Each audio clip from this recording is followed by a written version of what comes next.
Hello বন্ধুরা, লক্ষ্মীর ঝাঁপি সিরিয়ালের আজকের এপিসোডে তোমরা দেখতে পাবে দীপ ইনকাকে বলবে, তুমি আমাকে ঝাঁপির সামনে এতটা ফেস লস করালে, এতটা ছোট করে দিলে, বড় মুখ করে একটা কথা বলেছিলাম, সে কথা রাখা তোমার দায়িত্ব নয়। আর আমি পার্সোনাল কথা যদি বাদও দিই, পার্সোনালি কি পজিশন আছে আমার, আমি একজন পার্টনার, আর পার্টনার হিসেবে আমার যদি কোনো ইচ্ছাই না থাকে তাহলে সেই পার্টনারশিপ আমি মানি না, আমি পার্টনারশিপ ব্রেক করে দিচ্ছি, তুমি একাই চালাও কোম্পানি। তখন এনকা বলে, দীপ তুমি ঝাঁপির জন্য আমাকে এত বড় একটা কথা বললে? দীপ বলে, না এনকা, কথাটা ঝাঁপির নয়, কথাটা হচ্ছে ভরসা, আমাদের ভরসা। আমার জন্য আমি লন্ডন ছেড়ে, চাকরি ছেড়ে এখানে এসে আমি বিজনেস করছি। তোমার বাবার এতগুলো টাকা ইনভেস্ট হয়ে রয়েছে, আমাকেও তো জানতে হবে কতটা ভরসা করো আমায়। তখন এনকা বলে, ঠিক আছে বলো, তুমি কি করলে বুঝবে যে আমি তোমাকে ভরসা করি, বলো। তখন দীপ বলে, তুমি ঝাঁপির কাছে যাবে আর ইনশিওর করবে যে আমার দেওয়া কথাটা যেন থাকে। তখন এনকা বলে, ঠিক আছে আমি যাব, কিন্তু ঝাঁপিকে ইন্টারভিউ দিতে হবে। তখন দীপ বলে, ঝাঁপি কি বলেছে ইন্টারভিউ দেবে না? নাও ইন্টারভিউ, তারপরে যদি ও ইন্টারভিউ ফেল করে চাকরিতে দেবে না, কিন্তু তোমাকে এটা ইনশিওর করতে হবে যাতে ঝাঁপি ইন্টারভিউ আসে আর ইন্টারভিউটা দেয়। তারপরে এনকা ঝাঁপিদের বাড়িতে গেলে ঝাঁপির মা বাবা দেখে অনেক অবাক হয় এবং বলে, নতুন বৌমা আমাদের বাড়িতে আজ প্রথম এসেছে, কি খাবে বৌমা বলো।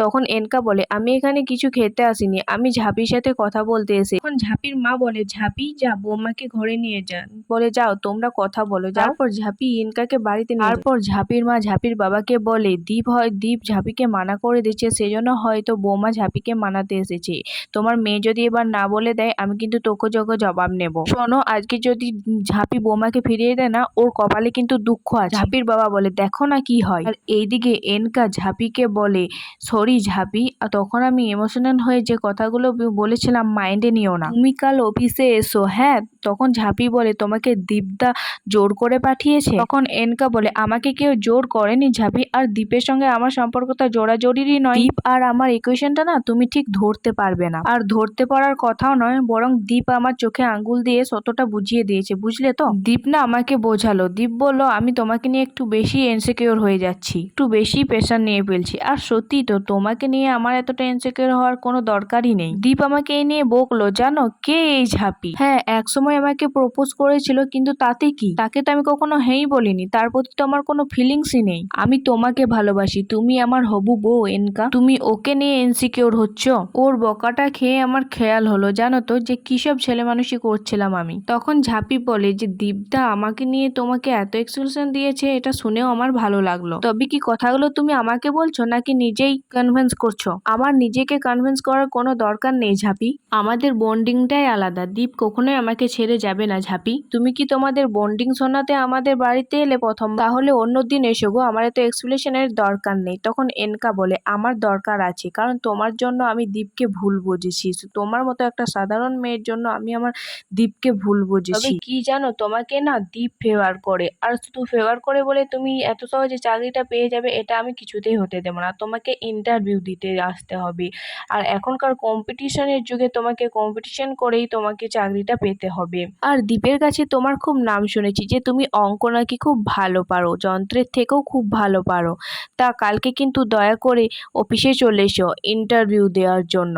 তখন ঝাঁপি বলে, আমার মাথা যন্ত্রের থেকেও দ্রুত চলে কি না এটা প্রমাণ করার জন্য তোমার কাছে যাওয়ার আমার কোনো দরকারই নেই ইনকাদি, কিন্তু দীপদা তো আমাকে ডেকেছিল, তাই ওর সম্মানটা রাখার জন্য আমি যাব কালকে ইন্টারভিউ দিতে, যদি পাস করতে পারি তাহলে নেব তোমাদের চাকরি। তখন ইনকা বলে, সি ইউ অফিস। আর ইনকা সেখান থেকে চলে যেতে গেলে তখন ঝাঁপি বলে, আর একটা কথা ইনকাদি, দীপদা আমাকে রিজেক্ট করেছে বলে নয়, আমি এমনিতে কারোর কাছে অনৈতিকভাবে ফেয়ার নিতে পছন্দ করি না। স্মল টাউনস গার্লসদের এত জীবনের এত চ্যালেঞ্জেস থাকে, ইন্টারভিউয়ের চ্যালেঞ্জে তারা ভয় পায় না। আর এটা শোনার পরই এনকা সেখানে রাগ করে চলে যায়, আর তো সেটা দেখে ওর মা দৌড়ে ঝাঁপির কাছে আসে আর বলে, হ্যাঁ রে ঝাঁপি, বৌমা কি বলে গেল?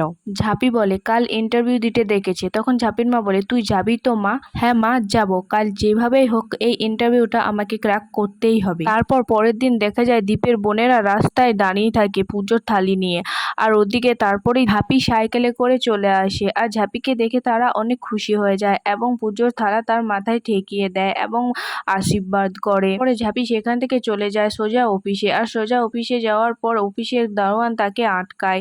তখন দীপের বাবাকে দেখে ঝাঁপি চিৎকার করে জেঠু জেঠু বলে। আর তখনই দীপের বাবা বলে ওকে ভেতরে আসতে দাও। বলে আয় আয় আয়, তোকে কি ইনকা ডেকেছে ইন্টারভিউ এর জন্য? ঝাঁপি বলে হ্যাঁ। তখন দীপের বাবা বলে যে যত সব, দীপ তো তোকে বলে দিয়েছিল যে ইন্টারভিউ দেওয়ার দরকার নেই। আচ্ছা যাই হোক, তুই শোন, তবে একটা কথা মাথায় রাখিস, কলকাতার ওই মেম সাহেবের কাছে যেন বর্ধমানে মেয়ে হেরে না যায়, ওকে যোগ্য জবাব দিয়ে আসিস। আর ঝাঁপি ঢোকার সময় বলে আসবো ইনকা দি। তখন ইনকা বলে যে ইনকা দি না, ইনকা ম্যাডাম। আর তো দীপ তো ওকে বলে আরে ঝাঁপি তুই আয় আয় ভেতরে আয়। তারপর তো এনকা ঝাঁপিকে সহজ সহজ কিছু প্রশ্ন করে।